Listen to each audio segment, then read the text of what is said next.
Welcome to our live broadcast here in Allentown, Pennsylvania. I am Bree, and this is Ray. I'm Ray. If we've met you before, it's nice to see you again. If we haven't, hello, and welcome to Facebook Live. As I said, we're in Allentown, PA.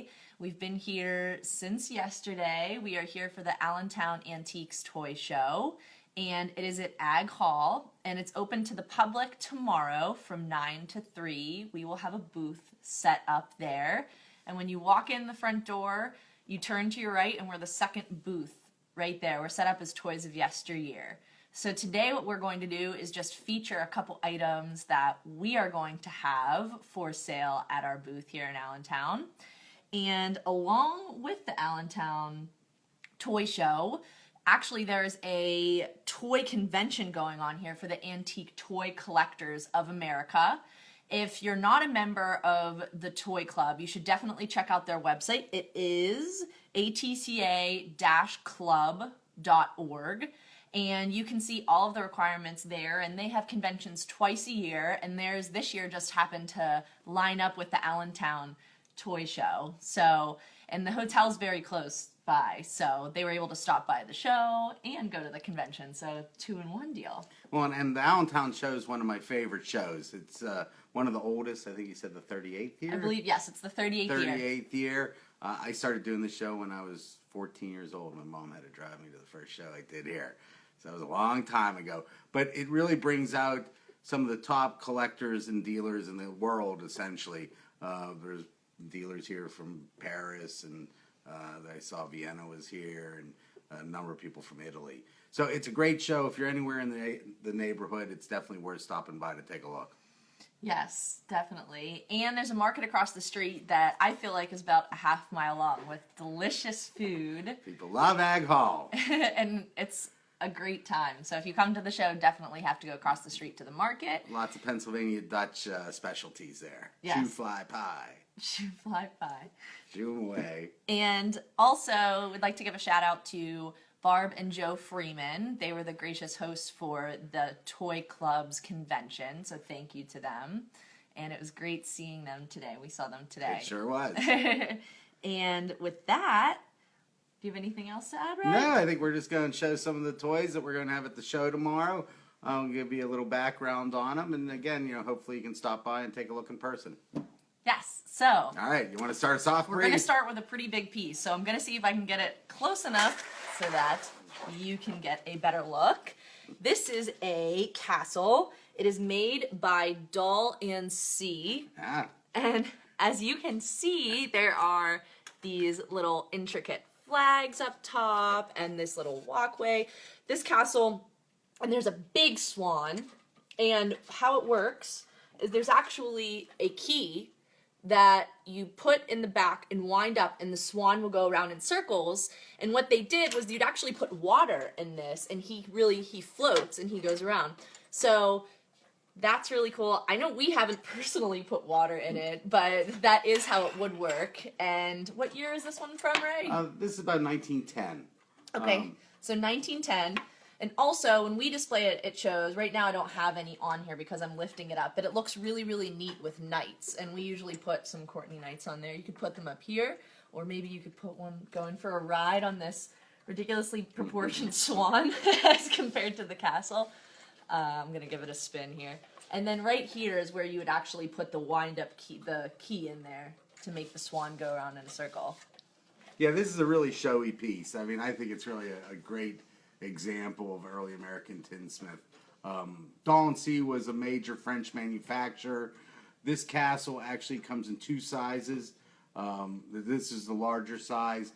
It comes with the swan, and you'll also sometimes see it with a boat. So there are a couple variations of it. And again, it was a parlor toy, so you'd fill it up. You could wind it up. It would run for several minutes. There's our swan. He comes off of his little hook. And he does. Just put Taylor Swift in the middle there. It'd look like her Snapchat. That's true. It would look like her Snapchat. So, again, very showy piece. One of those items that you could use to decorate other collectibles that you have with it. Really nice piece. Okay, so that is our castle by Doll & C. Like I said, you can stop by and see that at our booth displayed. Next, we're going to move on to one of my favorite sets. It is a Knockdown set, and it's made by American Soldier Company. And I'm going to lift it up. So all of these little guys are actually attached to the board. And what you would do is you would take your handy dandy gun, and see they kind of the pop gun. You fall cock it like forward. that. Cock it back, and they come with these little corks. That this set comes with about 10 of them, I believe, but we just have one sitting here for purpose. And we're gonna let Ray actually shoot the gun. I hope he doesn't shoot me in the eye, but because it's his birthday today. Oh, poke your eye out. So happy birthday, Ray! Not going to miss my shot. Oh, I hit him. All right, well, we'll locate It didn't knock down. I actually did hit him perfect. It should knock him down, and that's why it's called a knockdown set. That's also why these sets are very, very rare, because you'd be shooting at them, they're naturally going to break. And generally, it's given, when they sold it, they came with these nice child-proof corks. But if you were any smart kid, you could load it, and you find some nice little BBs or gravel you put in there, and you shoot them. So these sets really didn't survive much at all. They are very rare.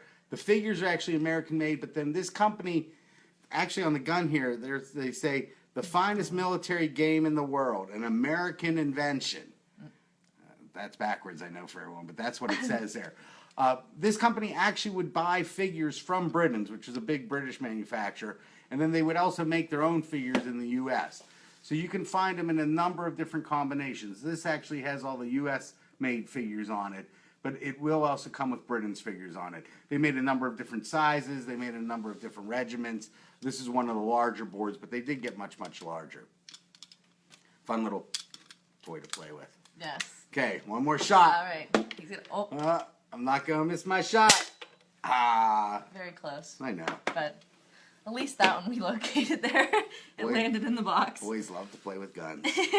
Something about Well, them. the corks aren't so bad. I mean, Nah. in our last broadcast, we did talk about shooting a little piece of lead. An That's actual true. piece of lead. So That is true. corks are a little better than that.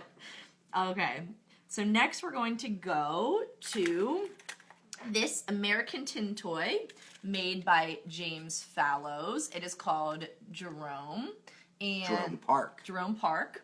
There are 4 mounted men on horses, and this is just a beautiful blue color. You can see the patina on there. It's really, really nice. We call it a cobalt blue.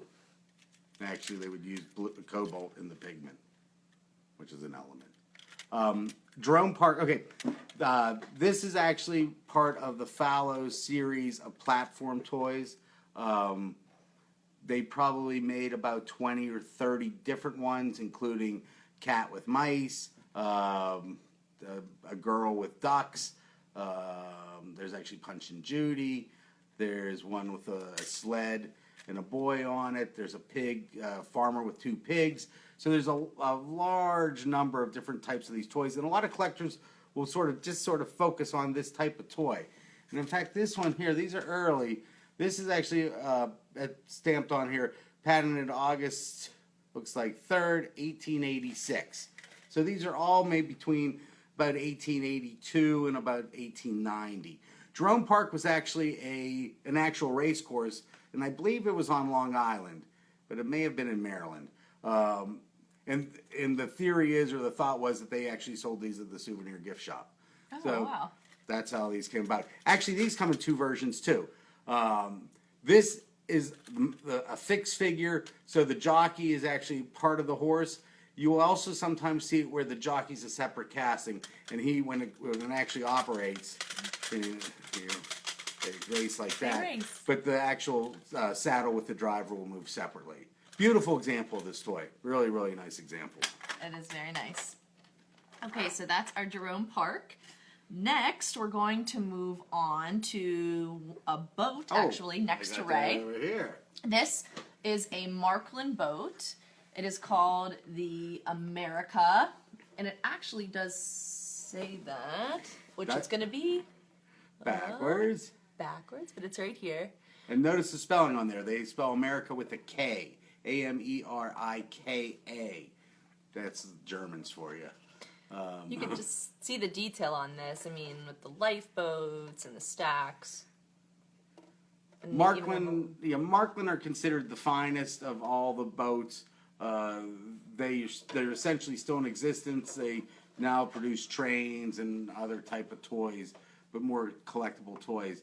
But they were the big German conglomerate.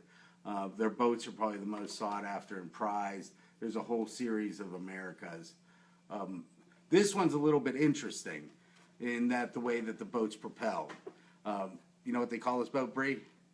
The America? Well, the type of boat, it's called a putt-putt boat. Okay. Now, the reason being, when they first started with these boats, they were generally live steam. So there was actually a boiler in there. You'd fire the boiler just like a regular locomotive or anything. Actually worked. These all actually worked.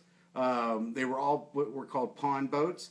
So generally they would go to wealthier clientele, and most of those lived on estates that would have some sort of pond or fountain, and that's what they would use these boats in. You could usually fix the rudder in a position, hopefully in a circle. You'd send it out, it'd do a circle, and come back to where it started. But anyone that's ever used boats in a natural setting, the wind blows, the mechanism goes out, in this case a boiler goes out, it loses power, the boat floats out in the middle of the lake and very often never seen again. Lost at sea.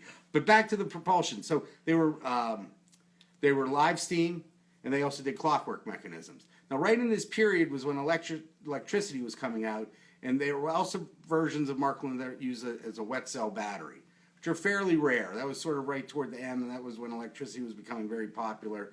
Again, a very good thing for children to play with. Wet cell battery, so they gave you acid and a cathode, and probably a lot of kids got chemical burns with that. But again, they were tough. The reason this is a putt-putt, it's live steam. There's a boiler in there.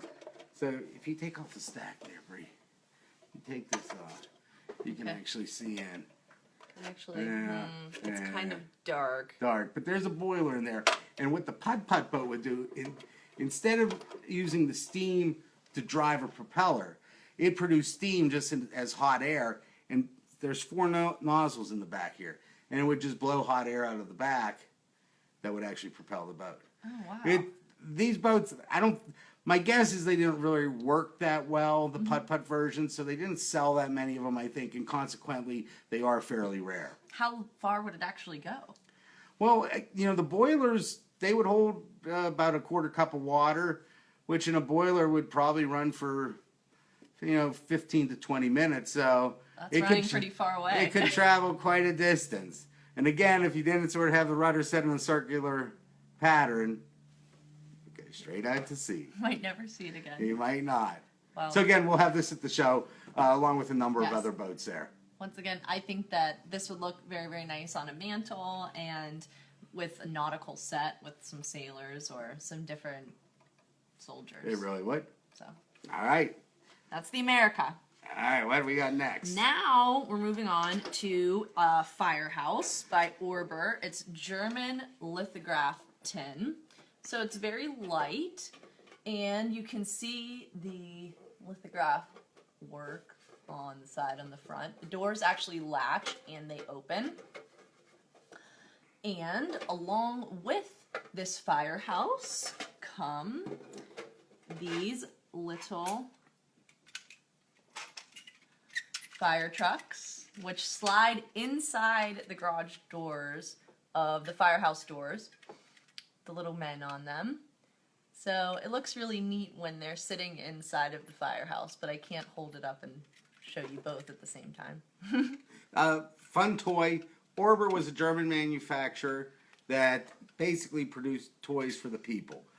They were fairly inexpensive, especially compared to the Markland, made mainly in the 1920s and 30s. So they were, again, marketed more toward an emerging middle class, whereas the Markland was much more expensive. These were relatively affordable. Something like that probably sold for around 50 or 60 cents, which was a lot of money then, but I mean, it wasn't. The Markland boat that we just showed probably sold around $13 or $14 at the time. Oh, wow. In German currency. Just a comparison. The Jerome Park, that's hand painted. Okay, so these are actually painted like with a brush, the way we'd paint our room or anything. Tin lithography sort of a crude way to describe it is basically it's printing on sheet metal. So you can get much more detail. It would enable them to produce much larger quantities. They are all die cut. They would be assembled with tabs. So with these type of toys, that's when they started using, I don't know if you can see there, there's a little tab that holds all the pieces together, which actually would slide through and you'd bend it. Yes, he's talking about this right here. Yep. Again, that sort of you can use those type of things to sort of date the period of toys. Again, the Jerome Park, this was sort of hand soldered together. A lot of hand work on that. These were assembled more on a production line. They could put them together really very quickly. And you could actually wind these up and they would roll across the table. Yes, they're both clockwork. They're clockwork, so yes. That's Excellent. our little firehouse.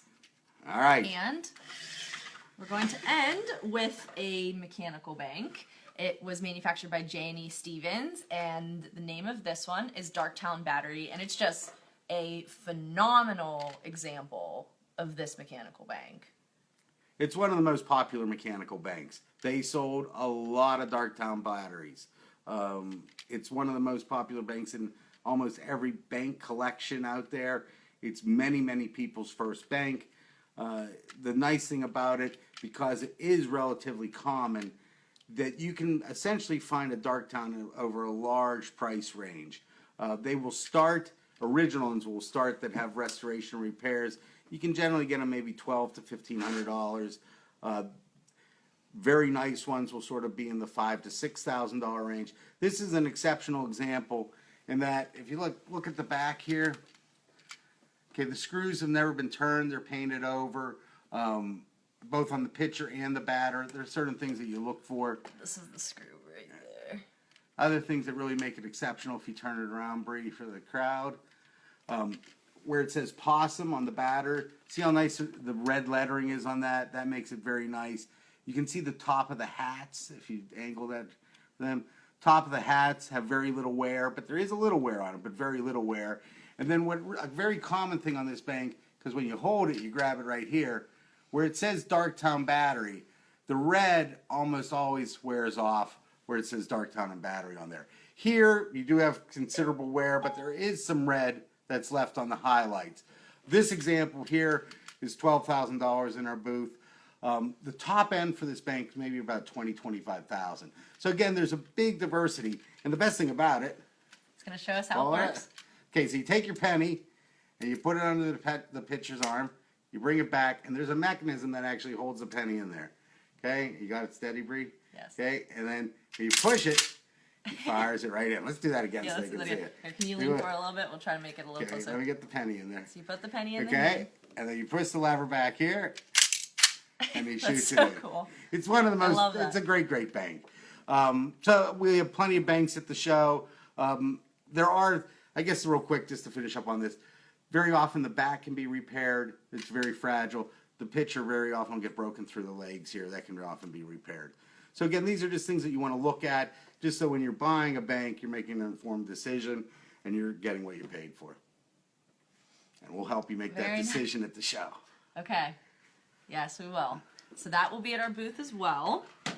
And with that, those are all the items we're featuring tonight that we'll have at the Allentown Antiques Toy Show. And we hope to see you there. We'll be there, like I said, from 9 to 3 tomorrow. Adults are $5. Children 6 to 12 are $3. And we're the second booth right when you walk in. And we have a couple announcements to make. So we're going to be doing another live next week. We have 2 auctions coming up. November 12th, we have Cyber Toy Auctions, which features Keystone Toys and Banks. It starts at 10 a.m. EST. You can jump on Live Auctioneers and type Cyber Toy Auctions, and our catalog will appear right there. You can place bids online, or you can call to place bids. And for Old Toy Soldier Auctions, our auction is Sunday, November 13th. You can also go on Live Auctioneers and type in Old Toy Soldier Auctions.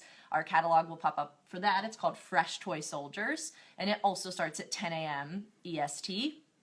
Following that, on December 2nd, 3rd, and 4th, we have Old Toy Soldier Auctions. It's called Mint and Boxed, and that should be up on Live Auctioneers next week. It is not up online yet, and we are printing a catalog for that sale, so definitely look out for that one.